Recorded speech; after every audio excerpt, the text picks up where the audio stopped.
Siku njema ni hii, msikilizaji, nikukaribishe sana popote pale ulipo na tuungane pamoja katika mkasa ambao tuko nao katika msimu huu wa ndugu yetu anaitwa Lisa. Mkasa huu tumeanza nao wiki hii na mimi niko hapa msikilizaji leo kusogea mbele zaidi tarehe 6 mwezi wa 6 mwaka 2025. Karibu sana.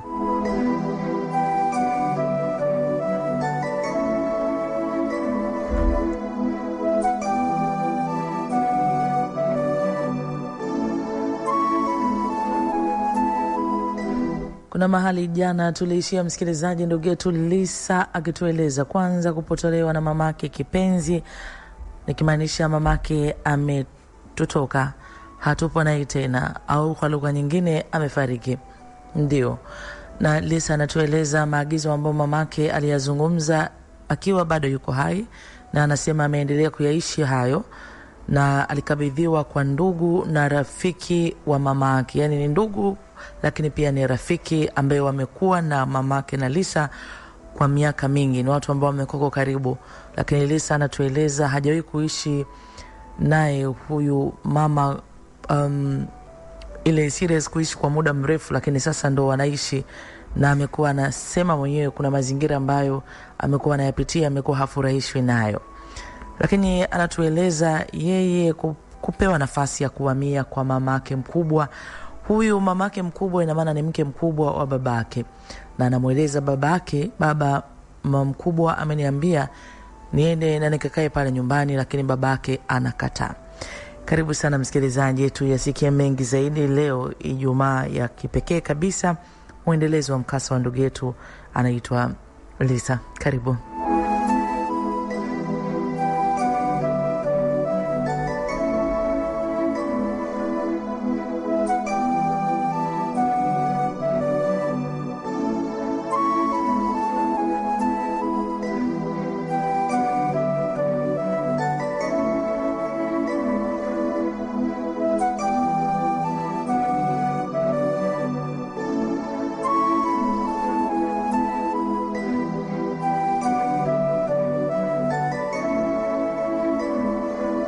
Nikushukuru pia msikilizaji sana wewe ambao unatufuatilia kupitia YouTube channel yetu. Asante Neema Simon, nikushukuru sana Roni Wabongo uko nasi, Joyce Medson nikushukuru, Beth Amos asante, Susan Cosmas unatufuatilia, wajina wangu Veronica Peter pia unatufuatilia, bila kumsahau Nirushufa nasema hello, Aidan Yona unatufuatilia, Frank Boaz pia kutoka pande za Nzega unatufuatilia kwa karibu kabisa, Angel Twipa pia unatufuatilia, na wewe popote pale ulipo na unatufuatilia nikushukuru sana. Ndugu yetu anaitwa Lisa akiendelea kushia nasi haya katika safari yake ya maisha.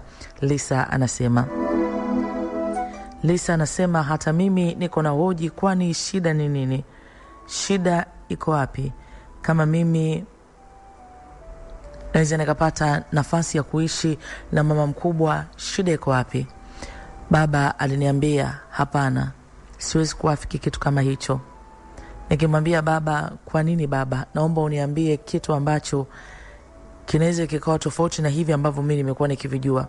Kusema kwamba si mama mkubwa anachuki na mimi, kusema kwamba hanipendi, tumeshazungumza na ameshanieleza. Amenieleza kwamba ni kweli alikuwa na migogoro na mama, lakini hawezi kuendelea kunichukia mimi ili hali mimi sikuwa na makosa yoyote katika nyakati hizo zenu mkiwa mmekutana.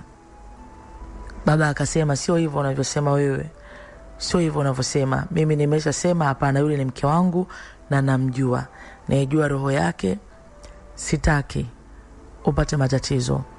Wewe ni binti yangu wa pekee.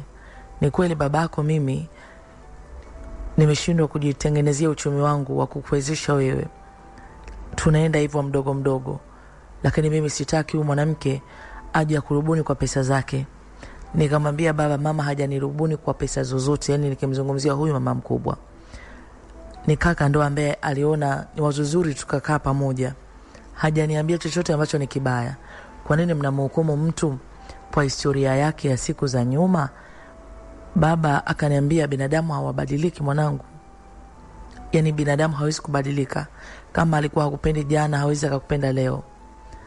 Nikamwambia baba, mimi sijui, lakini unajua nyakati tulipokuwa na mama naye alikuwa akiona hivyo.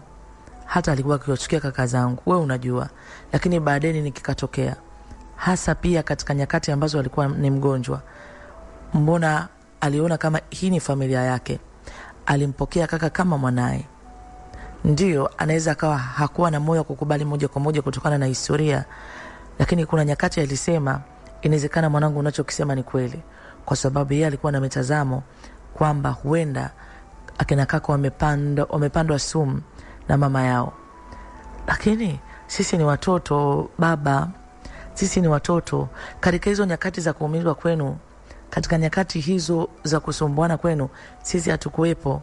Hata kaka ndo Sendesi waga ananiambia, sisi kama watoto hatutakiwi sana kuingilia mambo ambayo baba zetu na mama zetu walipitia.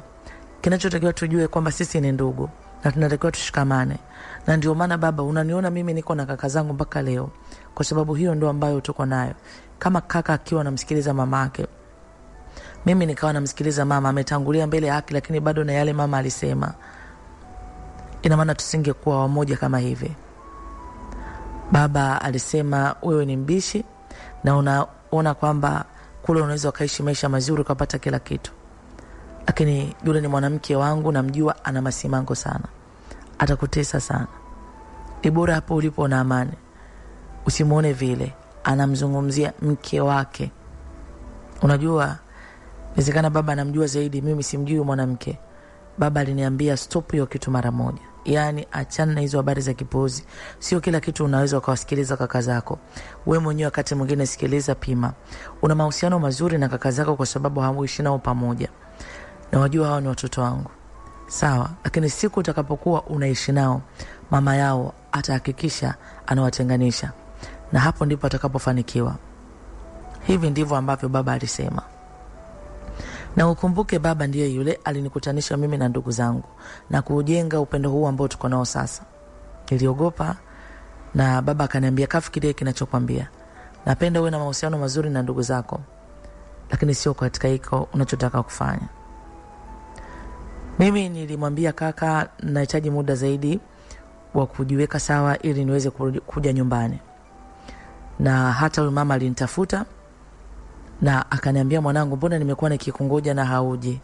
Yaani huyu mama mkubwa. Au babako amekuzuia? Nikamwambia, mama mkubwa, hapana. Kuna mambo tu nilikuwa naika sawa. Akaniambia, usinifiche. Namjua babako vizuri. Namjua babako vizuri. Kuna vitu vyake anaviamini, hataki kuweza kubadilisha mitazamo. Najua anaweza kana kuambia mimi ni mtu mbaya. Si ndio? Nikamwambia, hapana mama mkubwa. Hajatamka sentensi kama hiyo. Ni mimi tu ninaweka ratiba zangu vizuri. Akaniambia, usisite mwanangu. Wakati wote utakapokuwa na changamoto, usisite nieleze. Sawa? Maisha ambayo tuliishi mimi na mamako ni maisha ambayo kwa nyakati hizo leo tukizidi kuhukumiana, hapana.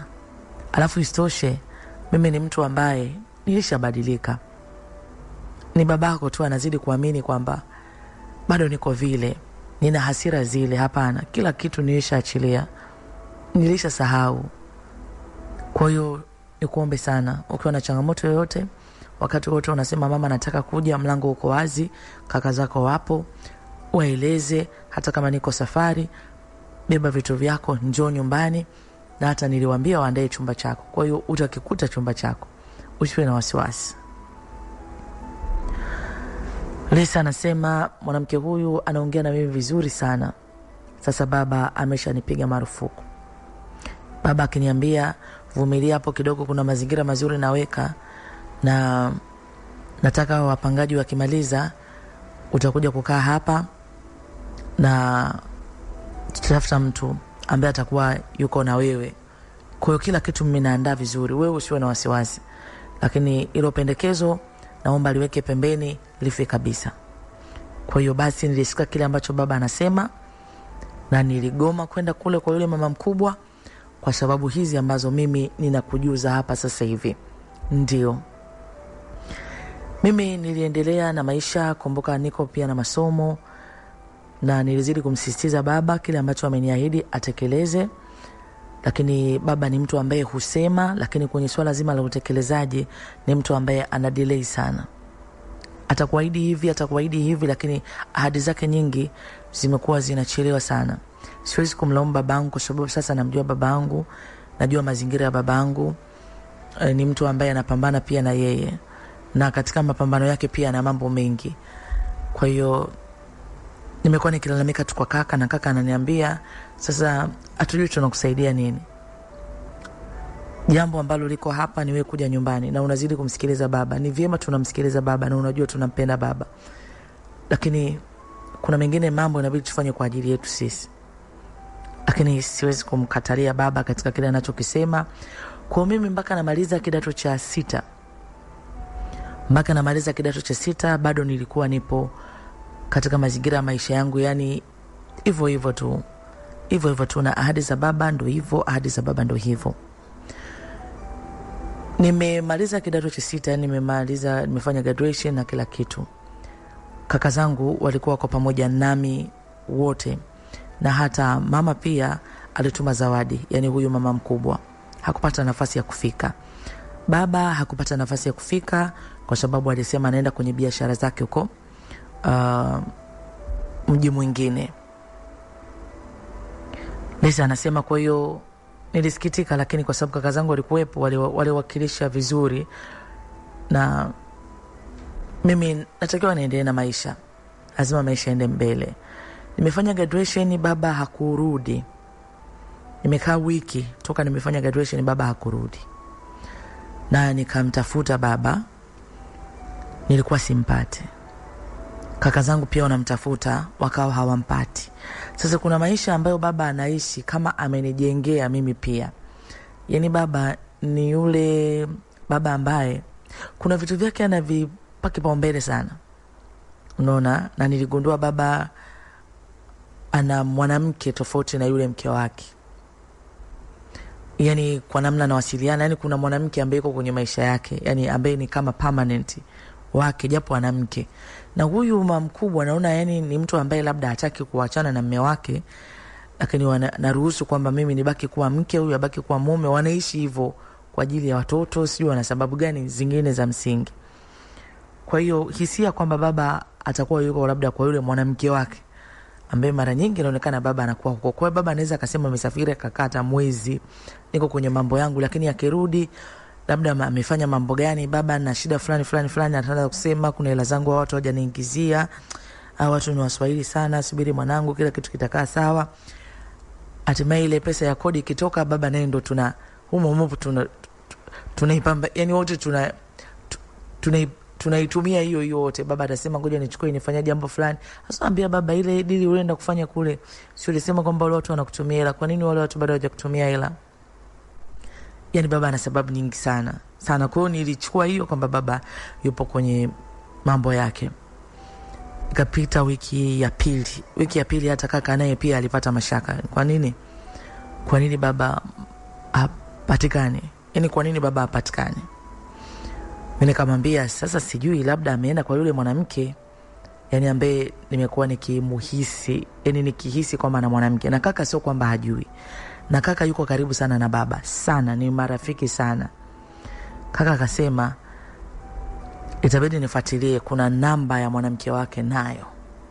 Kaka ndo alisema hivyo baada ya kuona wiki 2 hapatikani. Narudia tena, ni mtu ambaye waganeza katokomea, anasema yuko kwenye dili za kazi. Kwa hiyo ni kitu ambacho kama tumekizoea, atarudi maisha yanaendelea. Lisa anasema kwa hiyo kaka alichukua ile jukumu, alitafuta ile namba ilipatikana, na huyu mtu alipokea simu, na kaka moja kwa moja alimwambia nimekupigia bwana, najua unaweza kuwa na taarifa kuhusu babangu, maana tuna wiki ya kwanza imepita hapatikani, wiki sasa hivi ni ya pili. Akasema alipita tu kwangu mara moja. Ndo sentensi ambayo alizungumza huyu mwanamke, na maneno mengine haya yafuatayo. Ndio nikupeleke mapumziko msikilizaji, dakika chache na mimi nitarejea hapa na tutapata nafasi ya kusogea mbele. Hii ni simulizi ya ndugu yetu anaitwa Lisa, anatueleza haya mengi katika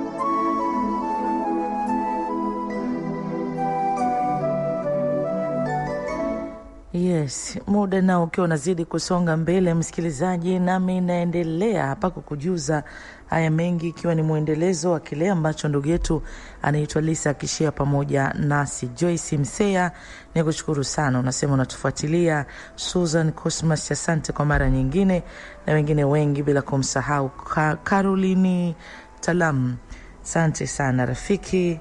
Sante Betha, yes Betha nimekuona. Elias Renard pia nikushukuru sana kwa kutufuatilia ripoti ya leo ya EFM. Ramadhani Kimbe, Anastasia Martin, Juliet Amani unatufuatilia pia kupitia YouTube channel yetu ya EFM Tanzania. Ndugu yetu anaitwa Lisa akitujuza haya katika safari yake ya maisha. Lisa anasema sasa kaka ndiye ambaye anazungumza na mwanamke huyu, na akiwa amemweka loudspeaker, anasema alipita pale kwake na huyu mwanamke akilalamika, yani akimlalamikia kaka, akisema babako bwana na mambo mengi, sasa hivi kampata mwanamke gani sio ana hela. Yani hii ndo sentensi ambayo huyu mwanamke alimwambia kaka. Kwa ina maana baba amepata mwanamke ambaye ana hela, huyu mwanamke ndo analalamika. Na tumekuwa tukigombana na huyo mwanamke sana. Sasa babako bwana, yani babako sijui yani mpaka atulie sijui apewe nini. Huyu mwanamke kamchanganya na vijisenti, tumekuwa na migogoro hapa isiyoisha. Sasa tazama, angalia hii. Baba ana mke ndo yule pale. Hana mpango kabisa. Yani hana mpango. Hata kwa maelezo ni vitanda walishatenganaga muda. Kwa hiyo wanaingia na kutoka, ni wanaonekana wanandoa, wataenda kwenye vikao pamoja, sijui vya kifamilia, lakini hawa ni watu ambao ndoa ilisha kufa. Yani huyu mama ana ratiba zake za maisha na baba naye ana ratiba zake, hakuna mtu anamfuatilia mwenzie. Sasa hizi ndo ruti za baba. Kwa yule mama mimi sijui zaidi na yeye anaweza kana mambo yake huko, lakini haya ndo mambo ya baba. Kwa hiyo kampata mwanamke mwenye pesa ndo anaye huko. Kwa hiyo huyu mama analalamika na kaka akamwambia, kwa hiyo huyu mwanamke namba yake unayo? Akasema nimekuwa tukiwasiliana naye, tumekuwa tukigombana kweli, kwa sababu alikuwa anampigiaga simu hadi usiku. Kaka akamwambia pole, basi ungenisaidia hiyo namba ili niweze kuongea naye. Yule mwanamke akamwambia sawa. Akamwambia nipo, mambo yangu sio mazuri, babako ndo hivyo, hapa nadaiwa kodi. Alisema atanipa kodi, lakini mwisho wa siku ndo kaenda huko, na mimi hapa kodi inakaribia kuisha. Nikimwambia kuhusu swala la kodi ndo hana mpango kabisa hata kunisikiliza. Yani mimi nimesikitika sana, kwa sababu kwa muda ambao nimekaa nao hakustahili hata kunifanyia hivyo. Kaka akamwambia basi usijali, ngoja nimcheki, halafu mimi na wewe tutawasiliana nione na gani naweza nikakusaidia. Kaka anajua maisha ya baba. Yani anayajua maisha ya baba kwa sababu ni rafiki yake wa karibu sana. Yani ni yule kijana ambaye anamuelewa babake na amemkubali hivyo jinsi alivyo.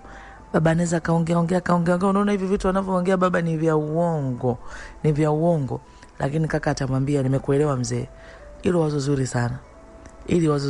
Ilibidi tulifanyie kazi. Lakini yani baba hapo anaongea kuchangamsha genge, kujipa value, yeye ni baba na amezungumza pale, ametoa ushauri, yani hivyo. Na mimi ndo kama ninavyokueleza nazidi kumjua baba yangu, yani nazidi kumjua. Mwanzo nilikuwa namuona babangu ana mali nyingi, ana utajiri mwingi. Najiuliza kwa nini sisi tunaishi hapa? Mbona wao wanaishi maisha yale? Kwa hiyo nilikuwa naona ni mali zake, ile gari anaendesha. Lakini nakuja kujua hata ile gari ambalo alikuwa anaendesha ni gari la nyumbani pale. Sasa hayo ni mambo ya wazazi wetu, siwezi nikayazungumza sana, itoshe kusema hayo. Lakini alipata hiyo namba na alipiga, hiyo namba ilipokelewa kweli. Na kaka akamwambia samahani bwana, nimekupigia nataka niongee na mzee, mimi ni mtoto wake naitwa fulani. Akasema afadhali hata umenipigia, kwa sababu yeye hataki mimi niwajulishe. Kaka akamwambia kuhusu nini? Akasema mzee wako anaumwa hivi ninavyokuambia sasa hivi. Inaweza kaa inafika hata siku ya 8. Hali yake sio nzuri. Kwa hiyo baba anaumwa, anataka ajiuguze huko kwa huyo mchepuko wake mpaka apone, ndio arudi aje atudanganye kusema unajua nilikuwa na project yangu kule nafanya, mambo tu yameenda na nini na nini, watu wamenitapeli, kwa sababu ndio sentensi zake. Basi kaka akamuuliza mambo mengi sana, akaambia yeye anaumwa lakini hapendi. Umepata wapi namba yangu? Na akamwambia kuna mtu tu amenipa mimi, cha msingi hapa mimi nataka kujua taarifa za mzee wangu, basi kama hapendi naomba usimwambie kuhusu mimi, lakini mimi nitakuja kumfuata mzee. Akasema sawa, kwa sababu hayuko vizuri na yeye anasema atakaa sawa, lakini mimi naona kama hali yake sio nzuri. Akasema basi nakuomba sana, ficha hii siri, nitakuwa nakupigia tuzungumze. Akamwambia sawa. Kwa hiyo kaka akasema unaona habari za baba, yani baba bwana ni babangu, ni baba yetu na tuna namna, itabidi tufuatilie. Kwa hiyo kaka yeye alichukua hilo jukumu la kufuatilia taarifa ya mzee, na kweli kaka alienda, alimchukua na kumpeleka baba hospitali. Mimi namuona baba hospitali pale, anaanza kuniambia uongo, unajua mwanangu nilikuwa kwenye project yale nafanya, nikaanza kujisikia vibaya, wakasema sijui ni typhoid, tumbo likaanza kunisumbua sana, nikaanza kuumwa na nini na nini, hali yangu ikabadilika kidogo, yani uongo mwingi. Lakini akawa pale hospitali na kaka akawa yuko mstari wa mbele sana kuweza kufuatilia afya ya baba. Sasa kuna kitu ambacho kaka alikinoti, baba hataki sisi tupate taarifa zake za kuhusu afya yake. Kwa hiyo linapokuja swala la kuchukua majibu, baba hakutaka sisi tujue, kwa sababu si unajua ile mgonjwa anaumwa, si unaitwa uje upewe taarifa, lakini yule daktari yeye alisema ruhusa ya majibu ya mgonjwa inatakiwa itoke kwa mgonjwa, labda kama anakuwa yuko hoi, yani hoi yuko taabani, lakini kama ana utashi anaweza kasikiliza, tunasikiliza kwanza mapendekezo yake. Kwa hiyo na maana baba alitoa zuio. Kwa nini? Kuna shida gani? Baba ana tatizo gani?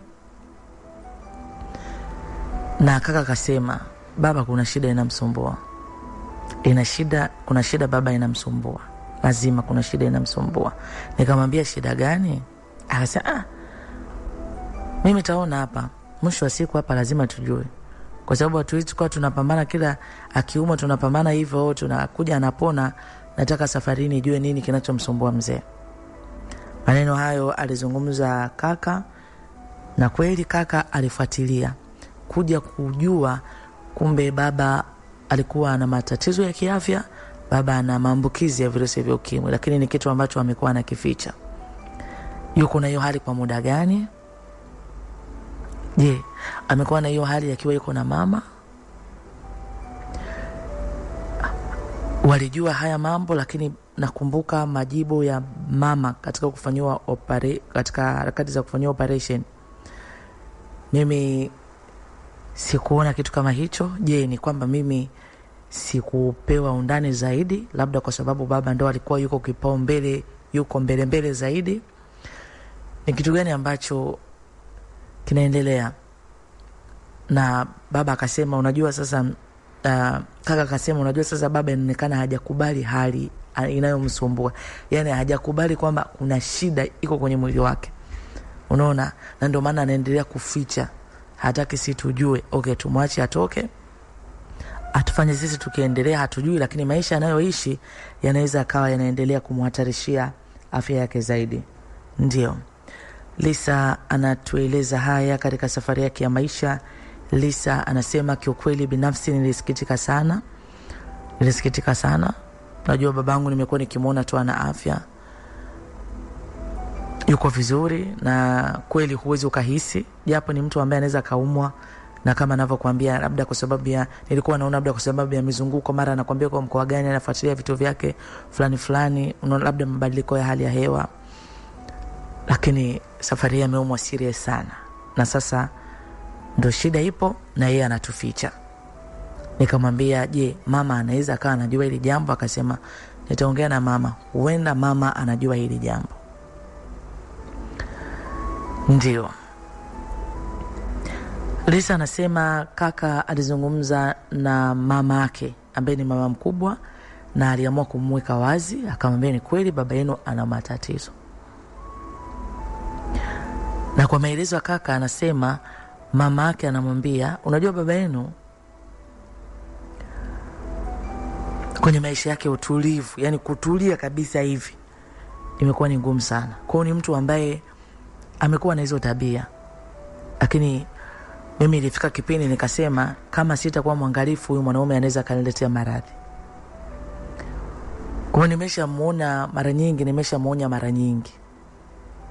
Lakini mimi nilikuja kugundua ile tatizo, kuna nyakati fulani aliumwa na ni mimi sasa. Si unajua nipo hapo. Sasa hivyo unachukua majukumu, lakini nilikuwa nikichukua majukumu. Kwa hiyo nilimwambia daktari afanye check up kwa ujumla, ndo akanipa majibu. Na nilimwambia kama ulikuwa ujui una tatizo hili, na inaonekana alikuwa anajua. Kwa hiyo nimemsii sana, lakini baba yenu unajua na maamuzi yake mwenyewe. Kwa hiyo kama mmeona nyinyi wenyewe pia, nafikiri ni mtu ambaye anahitaji msaada. Na mnaposema kama mimi namtenga baba yenu yeye ndio ameamua kujitenga. Nataka nikwambie mwanangu, yani maneno alikuwa anamwambia, kama ingekuwa mimi kumtenga mzee wenu, yani kitambo sana, kwa aibu ambazo amekuwa akinitia, kwa aibu ambazo amekuwa akinisababishia. Lakini niliamini huyu ni wangu, Mungu amenipa, tuvumiliane, tutazamane hivi. Ndio tumekuwa tunatazamana hivi. Lakini mwanzo hatakuwa hivi, tulikuwa tunaishi vizuri kwa kuaminiana, kwa kupambana na maisha. Lakini mzangu kachagua hiyo njia. Sijua hilo tatizo yeye ndo anajua lilitoa wapi. Sasa nikamuuliza kaka, je, anasema kwamba vipi kuhusu mamangu? Akasema kwa maelezo ya mzee, yani kwa maelezo ya mama, anasema hata mama yako alikuwa na hilo tatizo. Nikamwambia hapana. Mbona tulifuatilia masuala ya vipimo, daktari akasema kila kitu kiko okay na mamangu hana tatizo lolote. Sasa unajua, na mimi pia nimehoji kuhusu hilo jambo. Unajua mzee alikuwa anajua A mpaka Z. Yaani mzee anajua. Na mzee naona ndo aliyekuwa anasimamia ya mambo. Kwa hiyo yeye ndo anajua. Kwa hiyo itoshe kusema hivyo, lakini unajua haya maradhi sio kwamba mtu ukipata unapata kifo. Si unaona? Yaani mtu sio kwamba amepata maambukizi kwamba ataishi kesho atakufa. Sio kwamba kwa sababu ana uvimbe tumboni ashinde kufanyia operation ya kutolewa uvimbe, kwamba akitolewa uvimbe atakufa. Watu wanatibua matibabu mengine, wanaendelea kuishi na wanaishi miaka mingi. Nafikiri mzee anahitaji ajue kwamba tumejua na tunataka tumsimamie kuhusu afya yake. Ndivyo ambavyo hivyo ikawa. Na kaka aliniita mimi pamoja na baba, na akamwambia baba, hutaki kuishi hivi ambavyo unaishi sasa hivi, inabidi utazame afya yako, umetuficha lakini tumejua. Baba akasema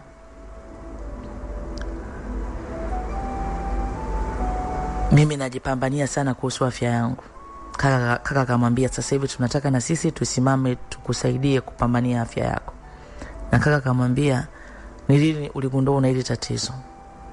Baba akasema ni muda mrefu. Ndipo ambapo na mimi sasa nakumbuka marehemu mamangu alikuwa anasema mimi hata sina furaha na maisha yangu.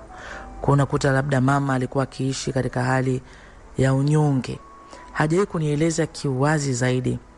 Naona maana anasema mimi niligundua ni mume wa mtu na nikawa nimetaka kumwacha, lakini umasikini ikabidi nirudi tena, maana ndo alikuwa kama ni mtu anayenisaidia, na ndo tukaendelea mpaka hivi.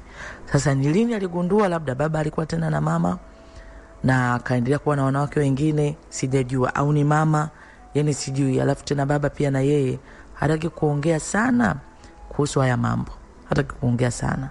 Sema kama tumejua basi tumejua. Na kaka akamwambia sasa achana nao watu, angalia basi kama unaweza kupata mwanamke mmoja katika hao, chagua basi mmoja mzee ambaye pia na yeye utamueleza ukweli, ili muendelee sasa kujitunza, kwa sababu hii leo uko na huyu, kesho uko na huyu mzee, ina maana hapa ni kuendelea kujiletea matatizo, ndio kuruhusu sasa maambukizi yao mapya.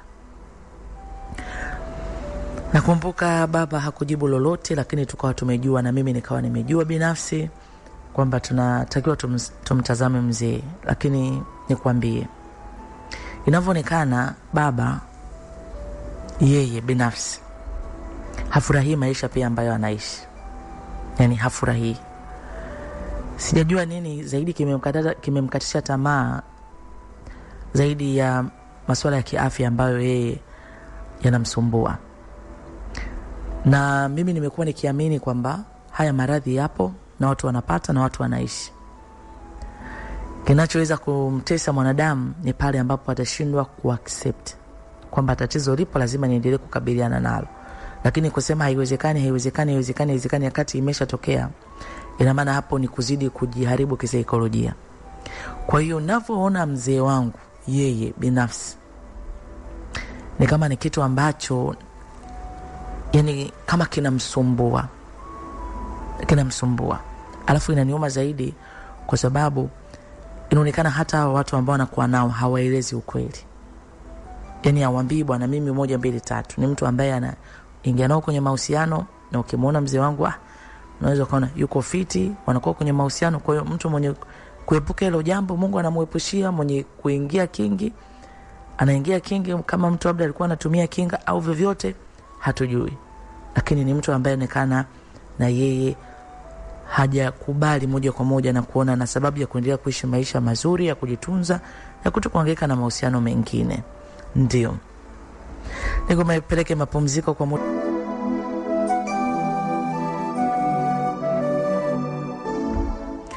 Yes, ndugu yetu anaitwa Lisa, msikilizaji, katika siku njema ya leo. Nami nilikuwa na shauku kubwa kweli kweli leo tukamilishe mkasa huu wa ndugu yetu anaitwa Lisa. Mkasa hukuwa mrefu sana, lakini kuna kitu ambacho Lisa alikuwa anatamani ndugu jamaa na marafiki tusikie na tujifunze kupitia yeye. Lisa anaendelea kutujuza haya. Lisa anasema hii ndo safari yangu ya maisha mimi Lisa. Lisa anasema basi siku zilizidi kwenda nami nilizidi kumtazama mzee wangu. Lakini nakumbuka kuna siku mama mkubwa aliniita na akaniambia, Lisa mwanangu, ungekuja nyumbani, njoo tukae pamoja, tuangalie pia usalama wako. Sioni kama ni kitu kibaya. Nikamwambia mama, ni kweli. Akaniambia nataka sasa hivi kila kitu kinachokuhusu ni kusimamie. Ni shule, ni kila kitu kinachokuhusu wewe nataka ni simamie. Kwenye maisha yangu Mungu hajanibariki nikapata mtoto wa kike. Kwa namna ambavyo kaka zako anakupenda, wewe ni mwanangu wa kike. Njoo nyumbani. Na kiukweli mimi binafsi niliona kama naishi maisha kama ya kuhangaika, na kati kuna mtu ambaye anaweza nisaidia. Na babangu hali yake ndio hii hapa. Na kikubwa pia baba hali ya kutulia ilikuwa ni ngumu sana kwake.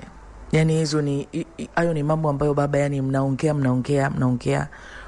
Kwa hiyo kuna muda anaumwa, akiumwa anaumwa serious, anaumwa hadi anaenda kulazwa, anaumwa uzito hadi unapuputika. Kwa maana ni mtu ambaye hajitunzi, hazingatii maelekezo ya daktari, hazingatii masuala ya mazima ya dawa. Yani ni mtu ambaye kama amejikatia tamaa. Mimi sijui. Nilimwambia baba, mimi nataka nikakae na mama mkubwa. Naona hali yangu pia si salama sana. Na simuoni mtu ambaye anaweza kaa na moyo wa kusema kunichukua kwa mapenzi ya dhati. Labda ni kaka zangu ambao wanaweza wakanitazama pamoja na mama mkubwa. Aliniambia hiyo ni juu yako wewe, utakavyoamua wewe mwenyewe. Mimi sitaki kuhusika kwenye hayo mambo yako. Ndipo ambapo mimi nilichukua kilicho changu nikaenda kukaa na huyu mama. Na maana mimi nikaenda kukaa pale nyumbani. Kakangu huyu mkubwa yeye hakai hapa nyumbani. Kwa mimi nilienda kukaa hapa nyumbani. Maisha ambayo mimi nimeishi na mama yangu, nimezoeshwa kazi. Hapa kuna wafanyakazi. Kwa hiyo haikunifanya mimi nikashindwa kufanya kazi kwa sababu kuna wafanyakazi. Kule nilikokuwa nakaa baada ya kufariki mama kuniacha, kule ni sehemu ya kazi. Kule hakuna excuse. Kule ni kazi na masimango. Unakula chakula utaambiwa wewe 1 2 3. Lakini hapa nakula chakula bila masimango. Tena unakula vyakula sio vya aina moja, tofauti. Ni kuanzia chai, chakula cha mchana, na muda wote chakula kinapatikana. Matunda yapo ya kutosha, ni nini unataka, kila kitu kipo cha kutosha. Kwa hiyo nilifanya kwa bidii sana. Nilifanya usafi. Nilimuuliza mama nikusaidie nini mama, na mama akana nipa ushirikiano. Mwanangu nikunjie nguo, nifanyie hiki, na mimi nikaona ni mama mzuri. Ndo nazidi na mimi kuanza kujifunza kuishi naye. Lakini nilimuona hakunitamkia neno lolote baya. Dhana nilikuwa nayo, dhana ambayo nimekuwa nikitembea nayo kwamba huyu mwanamke ni mbaya. Kuna muda nasema anaweza akawa sio mbaya, lakini kuna ile hali ambayo nimeshapandikizwa kwamba anaweza akawa mbaya. Kwa nini hata babangu alinizuia? Lakini nikwambie, kwa siku tu za mwanzo niliona mahusiano mazuri tu ambayo mama alinipa. Na hata kaka anayefuata alikuwa anasema mama inaonekana labda alikuwa mkorofi zamani. Siku hizi mama yeye ni mtu ambaye hata kishida na mtu. Anapenda amani na watu. Nilisikia kuna mtu anasema mamangu alikuwa mkorofi sana, lakini inawezekana ni miaka hiyo. Sasa hivi yeye mama si unamuona hata kishida na mtu. Kabisa, mtu ambaye anamkwaza hatajitenga naye hata kishida. Na yeye mwenyewe anasema anataka kuzeeka vizuri. Hataki kuzeeka vibaya. Kwa hiyo mamangu hana shida.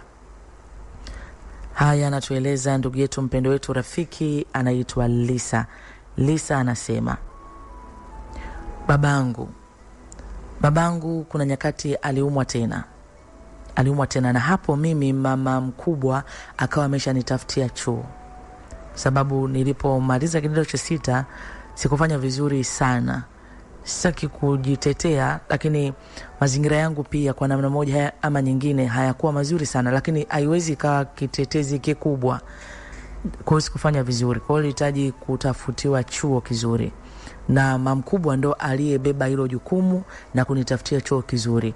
Na alinitafutia chuo ambacho naenda na kurudi, akiniambia mimi nataka nikuone, nataka tuzidi kujuana, tuzidi kufahamiana, yani binti na mama yake. Haya ndo maneno ambayo aliniambia mama. Kwa hiyo baba sasa yeye na maisha yake ambayo anaendelea kuishi, yani na maisha yake ambayo baba anaendelea kuishi, hivyo hivyo anaendelea kuishi. Kwa hiyo aliumwa baba. Aliumwa serious kabisa. Haya maradhi kama wewe hutulii, yani wewe bado unajua una tatizo na bado huna utulivu, na pengine unapohangaika huko wewe pia sio mtumiaji kinga, halafu pia sio mfuatiliaji wa dawa.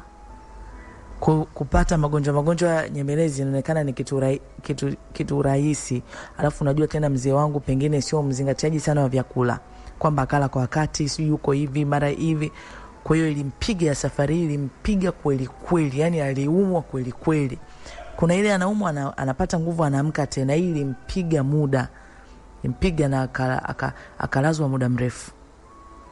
Na tulizidi kumtia moyo, akatoka hospitali akarudi nyumbani, na hapa amerudi nyumbani na maana ni nyumbani hapa ambako tuko na huyu mama. Na mama yeye anakumbusha tu msaidizi yuko hapa anamwangalia, kuna nguo za kumfulia, yani kashamaliza kila kitu, msaidizi atafanya. Kwa hiyo kwa sababu mimi nipo nikana muangalia babangu, lakini alikuja kuzidiwa akiwa yuko nyumbani akiendelea kutengamaa, kwa sababu alipokaa hospitali afya yake ilidhoofu, akazidi kuwa mwembamba sana pia. Kwa hiyo katika kurudi nyumbani kuendelea kujenga afya yake alizidiwa tena. Na alipozidiwa tena ikawa ni bahati mbaya, mzee wangu akafariki.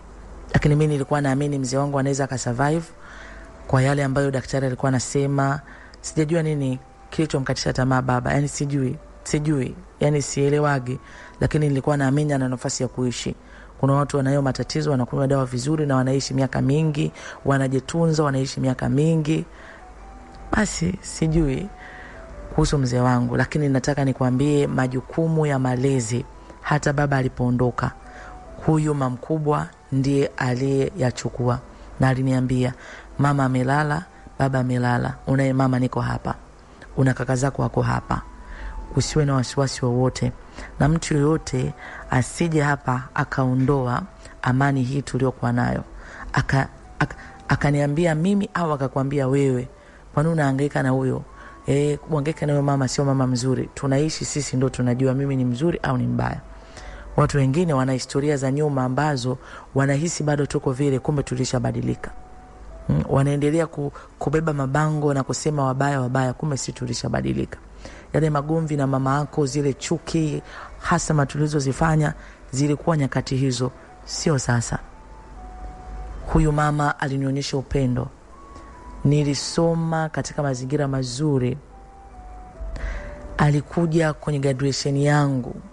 Alinunulia huyu mama ninachokitaka, na alisema nitakusimamia kama ndoto ya babako ilivyokuwa na ya mama yako, mpaka siku utakapokuwa na mji wako, ni waone wajukuu wangu, mpaka siku mimi nitakapoondoka hapa duniani, wewe ni jukumu langu.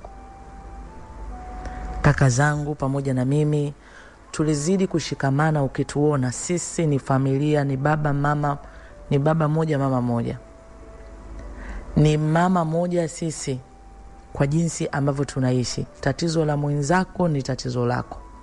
Tunapendana na maamuzi yetu tukifikia, hata kama tunakuwa na mitazamo tofauti, lakini mwisho wa siku tunakuja kuelewana. Na zaidi tulikuwa tunampenda kumsikiliza kaka, yeye ndo alikuwa msemaji zaidi. Kuna 1 2 3 staki, tutabishana, lakini mwisho wa siku kaka amesema, tutasikiliza.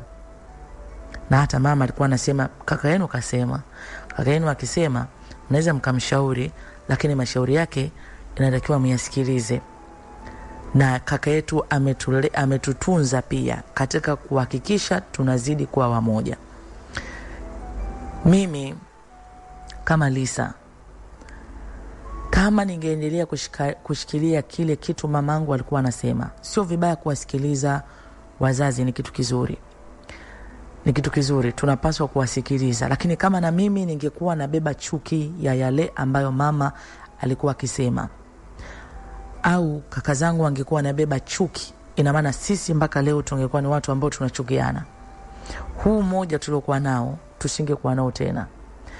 Familia ingebaki kusema ni mtoto wa babangu, mtoto mama babangu alizaga huko nje, huyu ni mtoto wa nje tu huko. Ina maana mimi ningehesabia kama mtoto tu wa nje huko. Sijui anazururaga huko, mamake alimzaga si mama gani huko. Ina maana ningekuwa naitwa hivyo. Na mimi ningekuwa na chuki na wao watu na kusema wabaya sana wale, wananichukia wale, hawajawahi kutupenda sisi. Lakini nafasi ambayo tulijipa ni kuangalia sisi ni ndugu na kuyachukua matatizo ya wazazi wetu kama tunavyoelezwa na kuyaweka pembeni. Lisa anasema leo kuna ndugu kwenye migogoro kwa sababu wamezaliwa na mama tofauti, baba tofauti, wana visa na migogoro kwa sababu ya historia za wazazi. Wazazi walikuwa na vita kweli kweli. Ile vita inatembea mpaka kwa watoto, inaendelea mpaka kwa watoto. Kama hata patikana mtu mmoja kwenye familia ya kusema pamoja na yote, yule bado ni ndugu yetu. Haishi kwenye mazingira mazuri, sisi tunatakiwa tujue yule ni ndugu yetu na tunatakiwa tumsaidie. Na tunatakiwa tumbebe. Na wewe sasa ambaye ni mtoto wa nje ya ndoa, na wewe pia unatakiwa utambue kwamba hawa ni ndugu zangu. Kama mimi kwa mfano, hawa wangekuwa wanasogea alafu mimi nasema watakuwa wanataka kunifanyia kitu kibaya. Watakuwa hawanaga jema. Mama alisemaga hawa ni wabaya sana. Ina maana nisingefika hapa nilipo leo. Nisingefika hapa nilipo. Leo familia zetu za huyu amezaliwa kwa upande wa baba, huyu amezaliwa kwa upande wa mama, tunaishi bila kupendana. Tunaishi tuna visasi. Tunaishi kwa sababu ya historia za nyuma. Lisa anasema mimi namshukuru Mungu, tumezaliwa mama tofauti lakini sisi ni wamoja mpaka leo. Kaka zangu, wadogo zangu pamoja na mimi, tatizo likitokea ni letu sote. Sijitengi na kusema watahangaika na upande wa mama yao. Mimi upande wa mama yao imekuwa ni familia yangu. yani mama mkubwa mimi alinitambulisha kwa familia yake yote, huyu ni binti yangu. Watu wenye midomo hawezi kukosekana. Analea mtoto wa mke mwenzie. Yupi? Yule aliingiliaga ndoa yake eti sasa hivi ndo kachukua mtoto analea, eti madai yake sijui anatafuta nini. Sisi ndio kujipendekeza vitu, watu wanaweza wakasema vyovyote, lakini sisi ndio tulisimama na kujenga upendo, na hata wao wanashangaa. Unajua yule ni mtoto wa mwanamke, unajua mtoto ni wa mchepuko wa mume wake. Alikuwa wewe usiniambie. Nakwambia, lakini ndio hivyo anamlea. Au analake jambo lipi? Watu tuko katika kuwaza mambo mabaya tu. Naoza mambo mabaya. Atanifanyia kitu kibaya, ataniroga huyu atanifanya hivi, lakini mimi nikwambie sijafanya chochote kibaya, na najisikia fahari kuwa na mama kama huyu. Haya anatueleza ndugu yetu mpendwa rafiki anaitwa Lisa. Lisa anasema, nami machache nilitamani ni share na ndugu zangu, marafiki zangu wa Tanzania wenzangu, wasikie hii safari yangu ya maisha ambayo kiukweli nimeona ni njema sana kwa maisha yangu. Na nimeendelea vizuri, nimesoma, nimepata kazi nzuri, ninaendelea vizuri kabisa. Lakini ninamshukuru mama yangu mkubwa, tunasema lugha nyingine mama wa kambo ndio amekuwa sehemu ya kunipeleka katika kutimiza ndoto yangu. Nampenda sana na nimekuwa nikimshukuru Mungu kwa ajili yake. Na ndugu zangu pia ambao ni kaka zangu, nimekuwa namshukuru Mungu kwa ajili yao. Wamekuwa faraja kwangu. Sijafiri upweke kwenye maisha yangu kwa sababu wao wameendelea kwa pamoja na mimi. Kwa hiyo sio mama wa kambo yeyote ni mbaya. Wako wema tu, hata inawezekana walikuwa wabaya wakaamua kubadilika. Unaweza kumpa nafasi na kwa kuta anakuwa ni mtu mwema tu kwako. Ndio. Haya anatueleza ndugu yetu anaitwa Lisa. Basi nami msikilizaji nilitamani msimu huu upate simulizi ya tofauti kidogo yenye uzuri wake. Kuna simulizi wakati tunasimulia jamani zinaumiza, lakini simulizi kama hizi zinatupa matumaini, zinatujaza furaha na kuona maisha ni mazuri sana. Asante na nikutakie usiku mwema.